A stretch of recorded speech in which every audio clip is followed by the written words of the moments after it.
குடை பயணம். ஒரு நாள் நல்ல மழை பெஞ்சிட்டு இருந்தது. அப்போ ஒரு முயல் கொடை பிடிச்சிட்டு வெளியே வந்துச்சு. அந்த முயல் பேரு டாமி.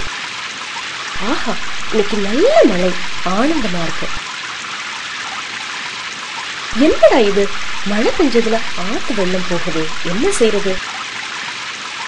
அந்த கரையில சுண்டுவும் பப்பியும் நின்னுட்டு இருக்காங்க. ஏய் சுண்டு, பப்பி, நீங்க எப்படி இங்க போனீங்க? நாங்க எப்படி இங்க வந்தோமா? நாங்க இங்கேதான் இருக்கோம். சரி சரி, நானும் அங்கே வரணும். ஏதாவது வழி இருக்கா சொல்லுங்கப்பா. ஏய் பப்பி, ஏதாவது யோசனை சொல்லேன். டேய் சுண்டு, அங்கே பாரு, ஒரு கயிறு கிடக்கு.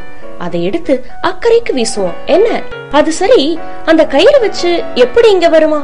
பாத்தியா பாத்தியா, என்னோட பழகியும் எனக்கு இருக்கிற அறிவில கொஞ்சமாவது உனக்கு இருக்கா? என்ன பண்றது, எல்லாம் என் நேரம். சொல்லு, வழி சொல்லு.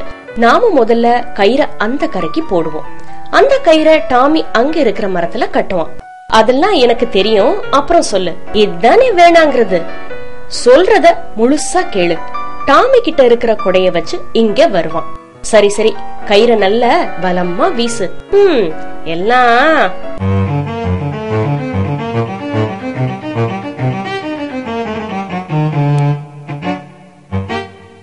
ரொம்ப நன்றி.